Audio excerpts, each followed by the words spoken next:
Welcome to DLSN, a podcast brought to you by McGuireWoods.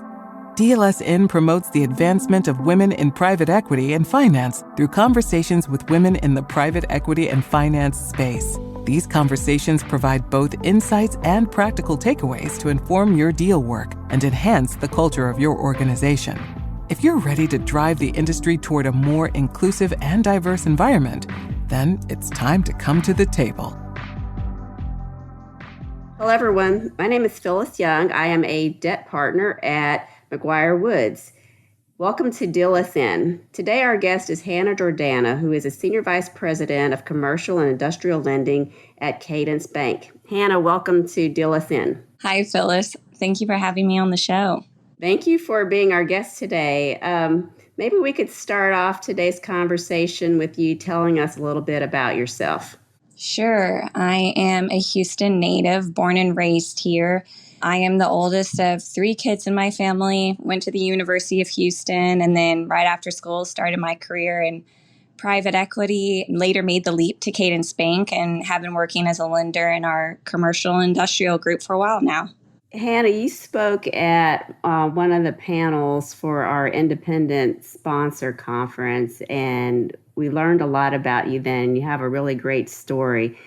Can you tell us a little bit more about your personal journey and experience in private equity and finance and how you got involved in deal making? Sure. I had in school 3 different internships originally, and I kind of used those as my way to find where I wanted to land in the finance space. And my 4th one in school was I had an option to either go to a large corporation and kind of work in their FP&A group, or I could take an internship that was unpaid overseas, but it was in equity research at a securities firm. And, you know, internships will feed into full-time roles oftentimes. And I kind of took the risk to take this unpaid internship overseas because I thought it would more align with what I wanted to do long term. And sure enough, I found out I didn't want to do specifically equity research, but it gave me the resume booster to go and interview for post-grad jobs, and ended up meeting an alum of the Honors College at the university, and they were hiring at Main Street Capital Corporation. So I ended up getting a job there and worked there for a few years right out of school doing debt and equity investments in the lower middle market space, and really loved that. Did that for almost 3 years, and then ended up making the switch to commercial lending, just being a part of the debt part of the capital structure here at Cadence. And it was a really easy transition. Some of the same clients that had been refinanced by Cadence, that were investments of Main Street, were also clients at Cadence. So it was a really easy transition, and that's how I landed where I am now. It was just a journey of finding what was a good fit for me and kind of learning along the way. How do you think your upbringing has contributed to where you are today in terms of your resilience and grit in navigating the challenges of the workplace, particularly in the dynamic and competitive field of corporate banking? Yeah, I know it's an easy answer to say your parents, but that I really owe a lot to them. And a lot of my positive traits, I would say, come from them and just the experiences they've had and kind of taught me and my siblings. So my dad came here for college, came from the Philippines, and both of my parents had been on their own since the age of 16. So very different experiences even from myself. But I think the level of grit that instilled in them was somehow passed along to us, and just an appreciation for how hard they worked growing up and to get where they are now, and really wanting to make the most of all of my circumstances and blessings just because of how hard they worked. I mean, both of them have really neat stories that anytime I come across a challenge that might take a little bit more oomph to power through, I can think back on stories they've told. I mean, things like never having been in below 70-degree weather and then going to college in Montana. You know, that was a shock for my dad, and having to work for cash jobs in California until he landed the role he has now. And even when he came to Houston, he'll tell the story of I had $7 to my name and an empty tank in my car. Like, well, what do you do then? And those just weren't my circumstances growing up, but I can appreciate how hard he worked to get me here. And even for my mom, I mean, when she was a child, there's one time no dinner on the table, and her mom was like, let's say grace anyway. And within a few minutes, they heard knocking on the door and someone had brought them dinner that night. And so it's stories like that that really make me appreciative of everything I have. And so whether it's in my personal life or in my career, I really lean on those experiences that they've had and, you know, the character traits that they've instilled in our family because of those experiences. It just makes you really grateful. So how do you think the character traits that you developed as a result of your of your upbringing, how has that helped you, benefited you in your success? Yeah, I mean, coming out of school, as most analysts, right, you're working a lot of hours. And I think that can really wear on you after an amount of time. But having the ability to buckle down and just power through and being really grateful for the job, even if it's really hard or maybe the culture is very competitive, you know? And so I think that really carried me through the first few years at my job. It was my dad's dream to work in finance like that. And so he was really proud of me for my first job out of college. And just knowing that I was living his dream is something that felt extra special, especially when the going got tough or the sleep was minimal. So I think that that's one way that it helped, but just making the most of it. I mean, work can be a large part of your life. You're putting in a lot of time and effort and knowing that it will pay off and it does build character and it'll advance your career too, but also advances who you are as a person.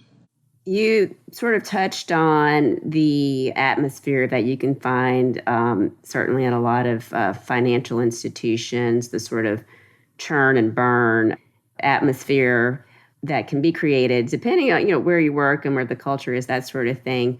What do you think are some of the barriers to female leadership maybe as a result of that environment? What do you think are some of the barriers to female leadership in business? How do you address those challenges?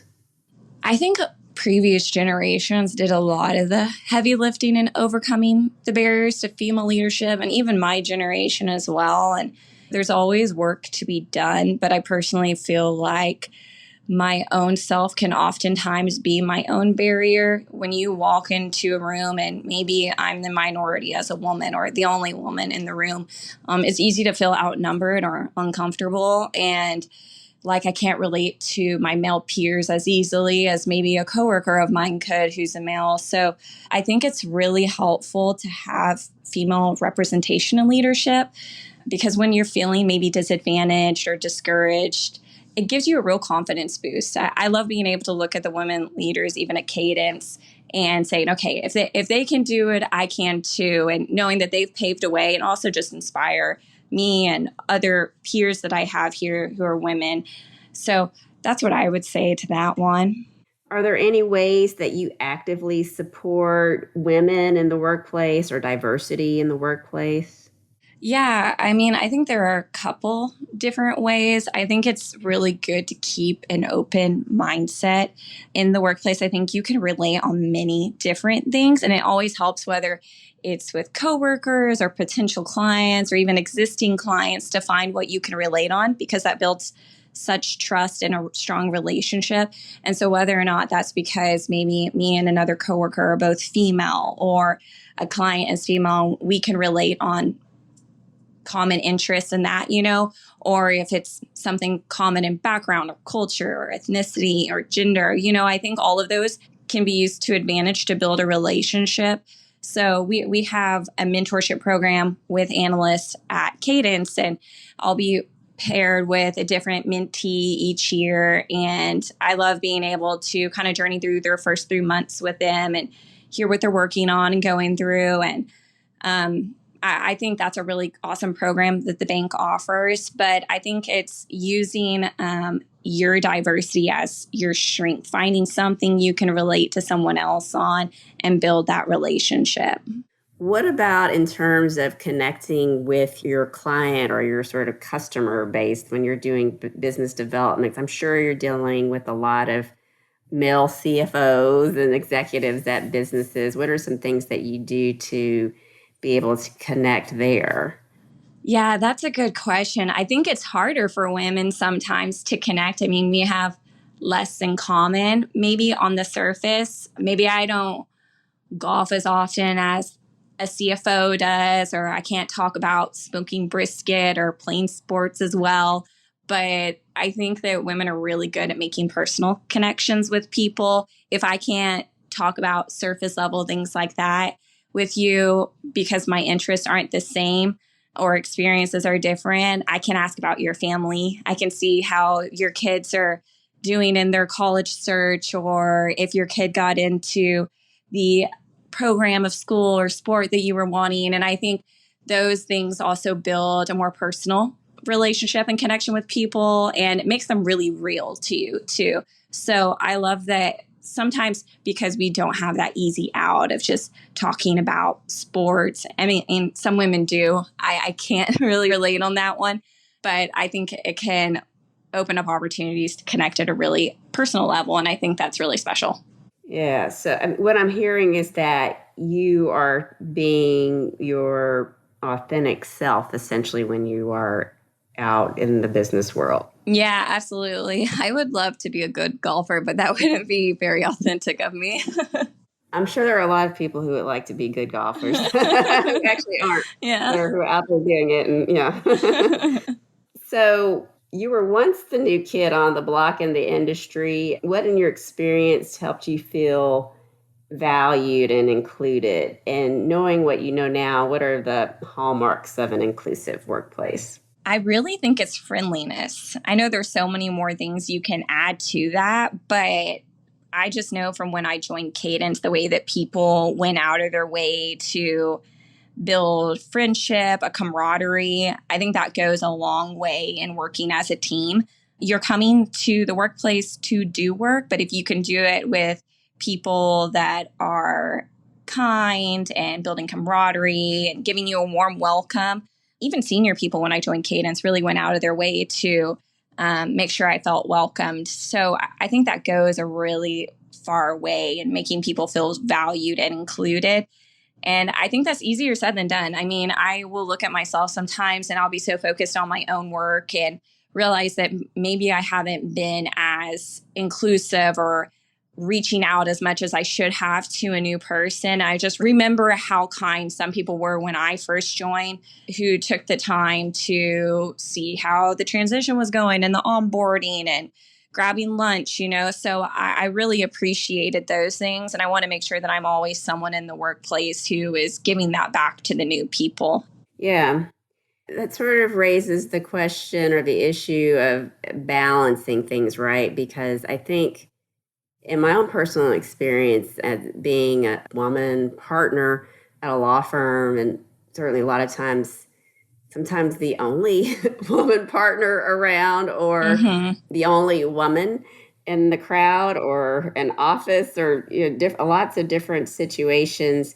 I think because you're sort of in a unique position, and a lot of times you're the only one. Sometimes it seems like maybe they are, all eyes are on you, and you really have to be pressure, or I don't know, maybe it's pressure, or just the idea that you really need to kind of be hitting on all cylinders at all levels in the workplace, in terms of your actual work, but also creating the culture, mentoring, doing the community service things, doing all those different aspects, and really hitting at a high level in all of them. Do you feel like the balancing act is a challenge for women in finance, where to some extent you need to be all things to all people because you want to make sure you're bringing up younger women and that sort of thing, as well as performing yourself? Do you feel like that's an issue or a challenge for women in the workplace, particularly in finance? Yeah, I think it can be. I think traditionally you look at your job as, okay, these are ABC tasks I have to get done today. And it's easy to forego looking around you and realizing the value in building your network. Who knows if you guys will end up at different firms one day and then you're on opposite sides of the table working on a deal, and if you built that relationship early in your career, then it can be so beneficial in doing deals later. I think that there's a lot in playing the long game as far as relationship building goes. And so even just being friendly because you value it and welcomed it when maybe you were the new person on the block, then I think it can really pay off in ways that you didn't foresee down the line. That's at least how I view it. And it is kind of a juggling act because you're like, when does it make sense to kind of chit chat with coworkers or ask them how their day was going when you have a million things to do on your list? But I never feel like I'll be perfect at it. It's just doing the best where I can, when I can, and knowing there are different seasons for different things too. Sometimes your plate is fuller on deals than others, and it's just making the most of it, in my opinion. Yes, I agree with that. I think sometimes you have to, I think the whole concept of work balance is certainly a misnomer. Sometimes your work, there's just a lot of work going on and you have to get your work done. Yeah. And regardless, and you just have to but getting deals done, it's, whatever it takes to get the deal done, get it closed.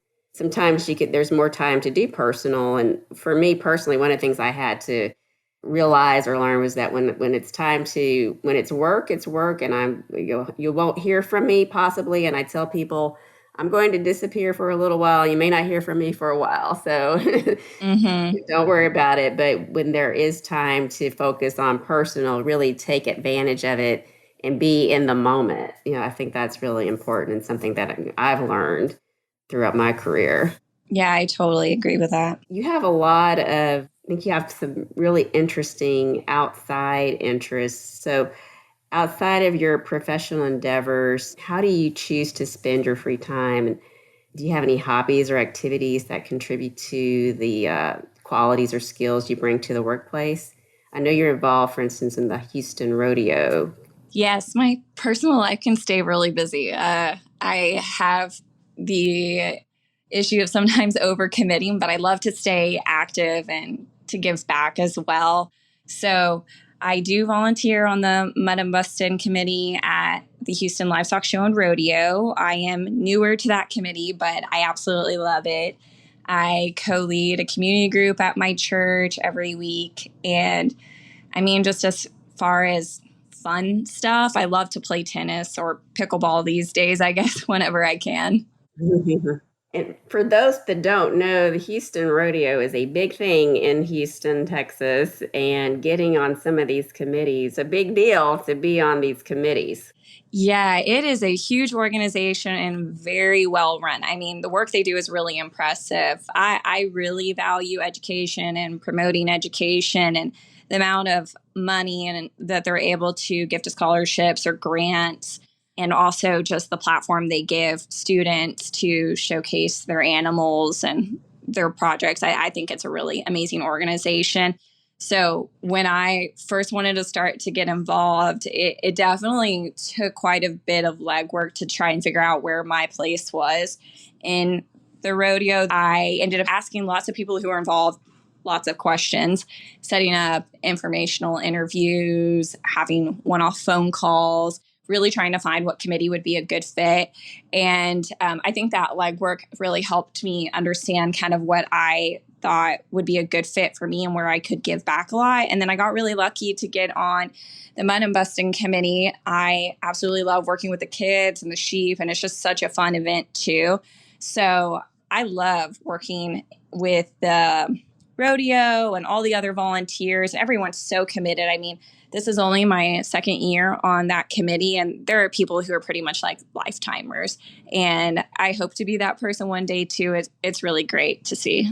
Yeah, that's really great, and that you have that involvement, that you're getting involved early on. And I think the Houston Rodeo is a big thing in the Houston area, and a lot of businesses are involved and things like that. So that's a really great, and the ultimate giving the goal of, for the scholarships and things for the kids is just a really great thing for the community. For sure. And I think it's even got personal benefits too. I mean, Cadence is really supportive of me going and working my shifts also there. You're building a network anywhere you go, right? And there are so many impressive professionals that volunteer at the rodeo and who also want to give back. And by just working alongside them during your shifts, you're building a relationship and expanding your network in Houston. So the bank values the giving back and the building the network, and it's been really beneficial in so many regards to me. So I think that that's how I feel about giving in general. It's you're giving to other people or to some cause, but it's really giving back to you too.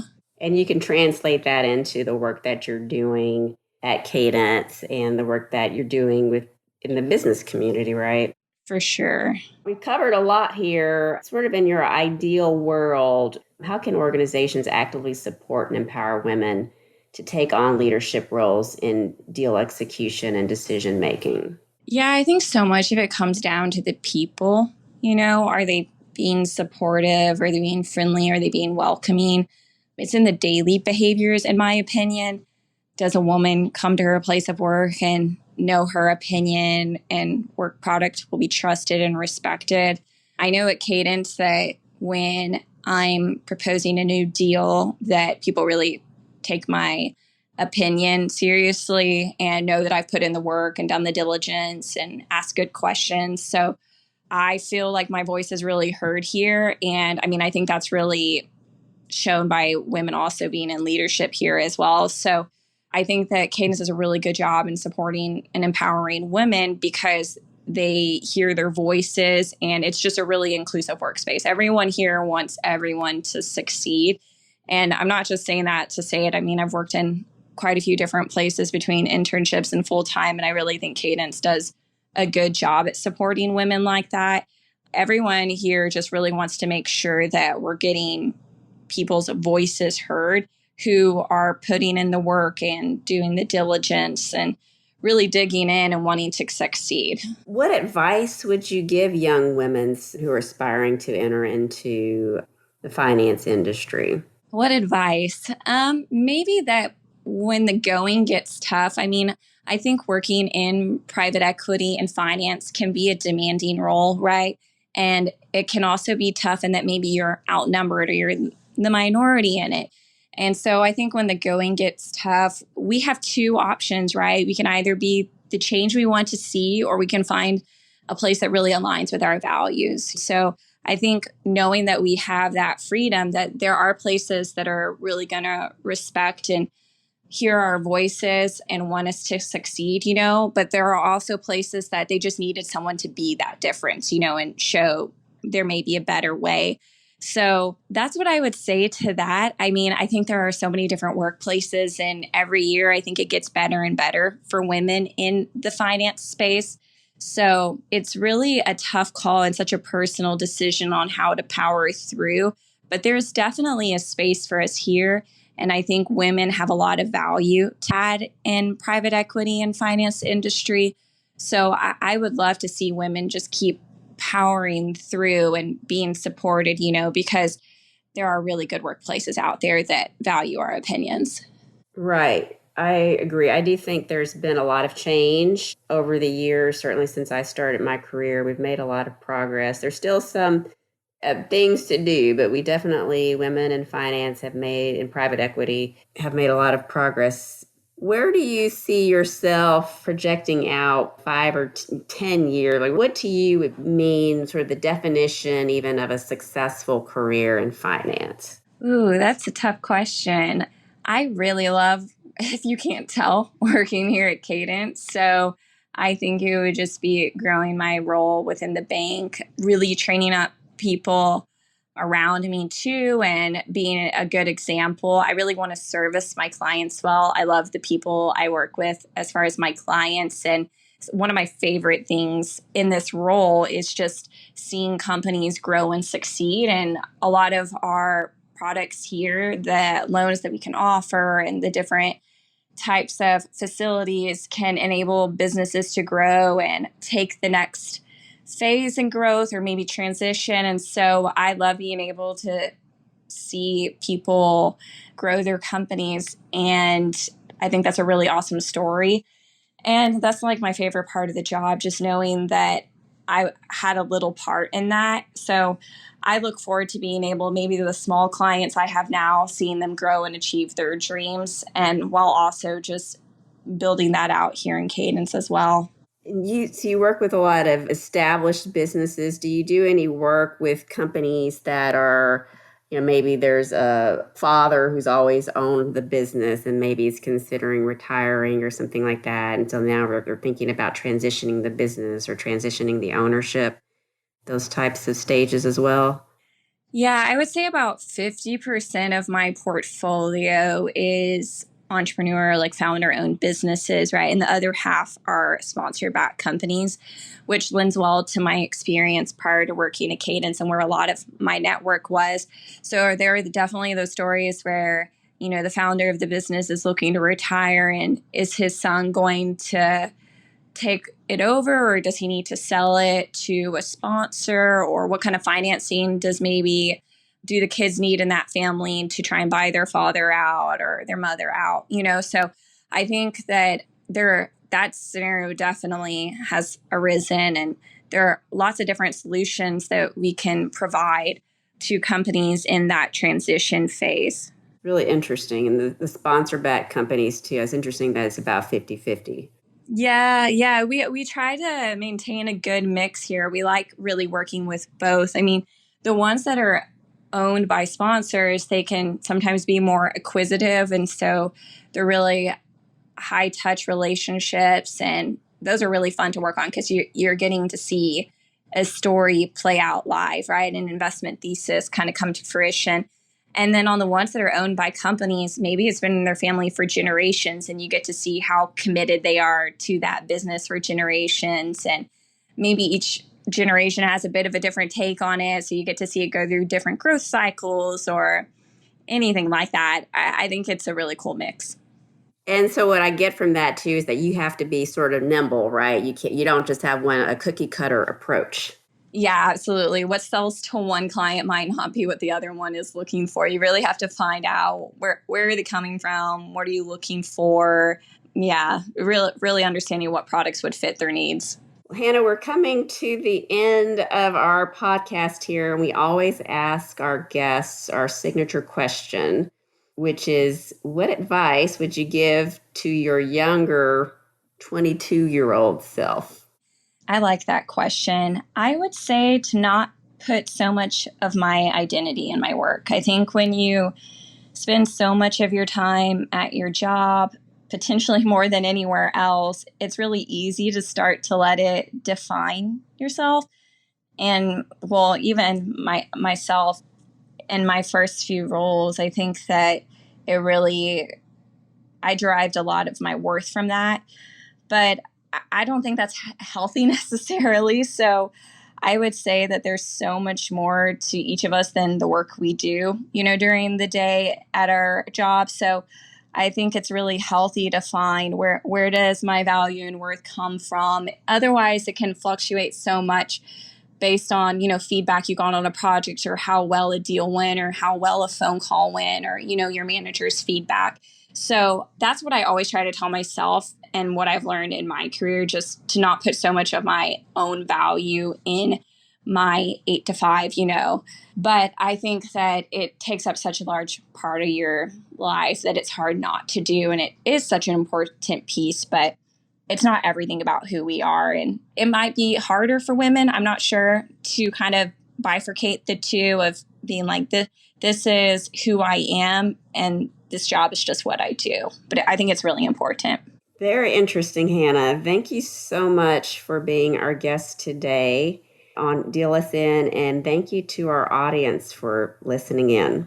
Yeah, thanks for having me, Phyllis. This was really fun. Thanks, Hannah. Thank you for joining us at the table for this episode of Deal Us In. If you have a recommendation for an inspiring interviewee, a question you'd like us to ask, or topic you would like to hear covered, or if you'd like to tell us about women-focused initiatives in the field, please email us at wpef@McGuireWoods.com. We look forward to hearing from you. This podcast was recorded and is being made available by McGuireWoods for informational purposes only. By accessing this podcast, you acknowledge that McGuireWoods makes no warranty, guarantee, or representation as to the accuracy or sufficiency of the information featured in the podcast. The views, information, or opinions expressed during this podcast series are solely those of the individuals involved and do not necessarily reflect those of McGuireWoods. This podcast should not be used as a substitute for competent legal advice from a licensed professional attorney in your state and should not be construed as an offer to make or consider any investment or course of action.